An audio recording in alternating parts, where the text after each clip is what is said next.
His teammates cutting to the basket. Grady trying to get some room. Does, and he delivers. How about that confidence? Taking it to the champs, folks. Coming into their Monday night matchup versus the Denver Nuggets, rookie Grady Dick was set to be the longest tenured Raptor available. Yes, you heard that correctly. Of all of the players healthy to face off against the defending champions, Grady had spent the longest time as a Raptor. No Scotty, no Jakob, Quickly, Trent Jr., or Chris Boucher, and the Raptors put on a show, nearly squeaking out a win in Denver in a team effort. Yes, I agree. I thought that first half we were really able to execute our offensive and defensive game plan to the point we were really engaged, and communication was great. I thought that we did for the majority of the game a really good job there, but the NBA game is you're up 20, you're down 20, game is never over. So we gotta know that when they come off that halftime, they're gonna be more aggressive, and how to handle those moments. There is learning opportunity there for us. We just play hard. We play hard, we fight every possession, took the defending champs, right to the end. Obviously, they have some great players over there. They played a really good game, but we gave them one hell of a fight. 6 players scored in double digits for the Raptors tonight as they shared the ball to help their offense hum along against a sleepwalking Nuggets team. Kelly Olynyk and RJ Barrett both led the way for the Raptors with 50 points combined, and Toronto found success early off of cuts in this game and just kept hammering it home. Barrett finished with 9 assists, and rookie Grady Dick registered a career-high 7 assists on the night, all while putting up 17 points. All 3 of Olynyk, RJ, and Grady caused headaches all night for the Nuggets. I didn't even know I had 9 assists. I was just trying to play basketball, I was just out there. I was trying to make the right plays as much as I could. Grady was really aggressive today. 17 points. What is he? 7 for 12. Played a really good game. He was active on the defensive end as well. So he's really been coming to his own as the season's gone along. Now the Nuggets started to chip away at the Raptors' lead, spearheaded by Jamal Murray, who scored 21 of his 26 points in the second half, including 12 in the fourth quarter. Murray helped Denver wake up and retain the lead, and while the Raptors, thanks to contributions from everyone, including Jontay Porter, who made 4 threes, tried to win this game, the Nuggets inevitably pulled out with this one. Jontay, I thought that first of all, I give him credit. He guarded Jokic. I thought that his hands were really active. He was able to get a couple of deflections to make Jokic turn the ball over a couple of times in the first half. And offensively, he was able to open up the floor for us with his three-point shooting, but also with the decision making. He's also looking for the right balance between he can get a shot right away if they're late on a closeout, but he's looking for the good balance between being aggressive and shooting the ball and also connecting with his teammates. Given the circumstances, folks, this was an awesome game for the Raptors, and you got everything you could have asked for developmentally and the effort to make it entertaining. And on that note, in the film room, I want to talk about Grady Dick, who continues to accelerate on the floor, especially as a creator. Grady Dick's energy to start this game was really, really infectious, especially defensively. The first possession of the game sends a double team at Nikola Jokic's way, forces the turnover. The timing of the double team was interesting because, you're always trying to throw these superstars off with that respective double team, making sure that it's not always coming at the right time, and Grady gets the steal there. Next possession, great press by Jontay Porter to force Aaron Gordon to pick it up. They try to redirect the post entry, the Nuggets do, by sending it to Kentavious Caldwell-Pope. Grady recognizes this, skies high to get the steal, and the Raptors are off and running. They call a take foul. I think that defensive awareness will lend itself to the offensive side of the ball too, where Grady is showing a high level of feel. 7 assists tonight. This time he takes the pick and roll, engages Jokic as the help defender, and while he does that, finds the cutting RJ Barrett, who curls inside for the finish. This time he takes the dribble handoff from Bruce Brown, and then nice little pump, gets Aaron Gordon off of his spot, uses that to be able to drive engages the help defense once again in Jokic, kicks it out to Jontay Porter for the 3. On ball, he's already attracting so much attention because of his 3-point shot, so that helps create opportunities for his teammates. This time, nice pocket pass to Kelly Olynyk, who takes advantage of the help and is able to finish up and under. Grady's feel helps him become such a great connective passer too. This time zips a pass to Ochai Agbaji, recognizing the miscommunication in the Nuggets defense. That's an excellent pass. And this was probably his best pass of the night. Stuck in the corner, shot clock winding down, really nowhere to go, trying to create something.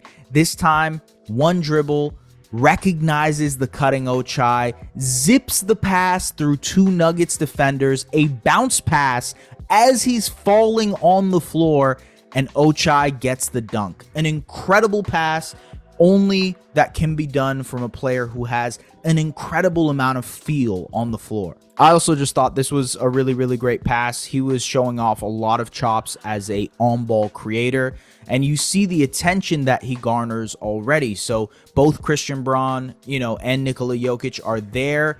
He uses it, almost travels, nearly does, but is able to use that pivot foot to find the skip pass to Ochai. Ochai misses that layup, but again, the playmaking is something that you are really astonished by, and it's because of the high level of feel that Grady Dick has in the game of basketball. You see that same feel as a scorer. Here, has an ability to track down rebounds. This is also another feature of Grady Dick. Gets that tip in.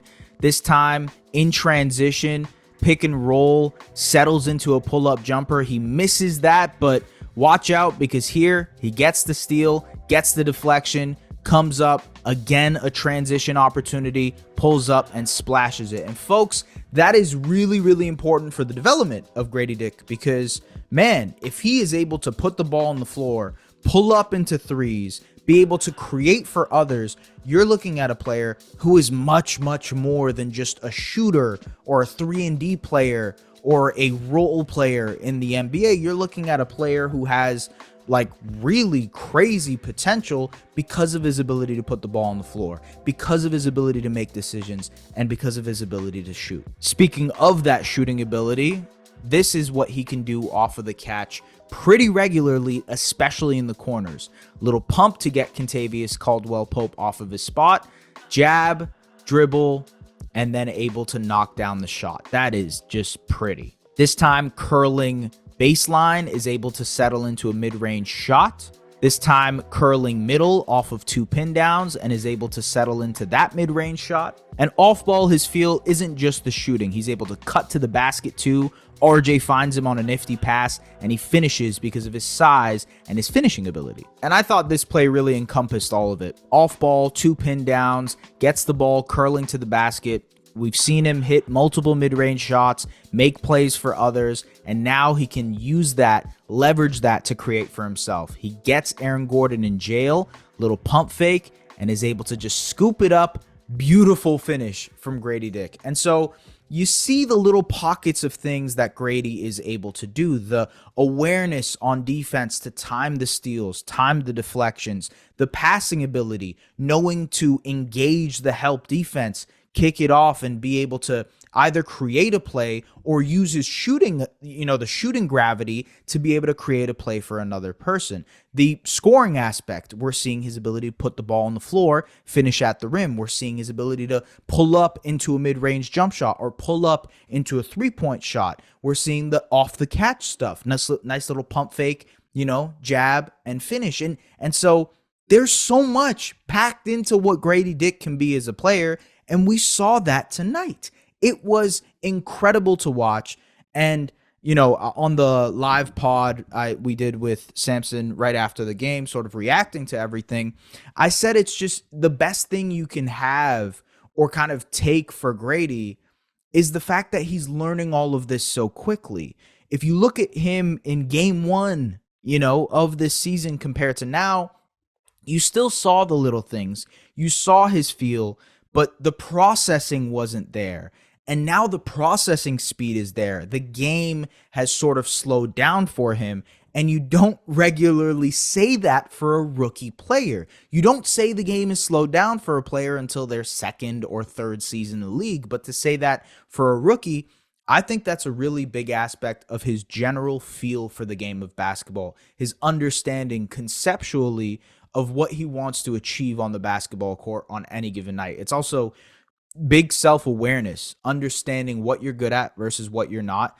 And man, the sky is the limit for a guy like Grady Dick if he can put that all together. Obviously, still needs to grow on the defensive end. I thought he was better tonight generally, especially with his size, being 6'9", being able to guard. I think that really helps. Just the size ability will make him much less of a negative on the defensive end. And offensively, you're seeing his ability to put the ball on the floor, to make plays, to score, and to expand his scoring repertoire. And that should make Raptors fans really, really excited. In general, this game was one that I think a lot of people wrote off, me, myself included, to be honest with you. I was like, my wife asked me to watch bits and pieces of The Bachelor to start this game. And I'm like, all right, I'll kick back. I'll watch it on my phone. That's how uninvested I originally was. But the Raptors got me locked in. I can't lie, folks. The Raptors got me drawn into this game. It was supposed to be, second screen watching ability. Obviously, it was going to be able to tap in to do this recap for you guys,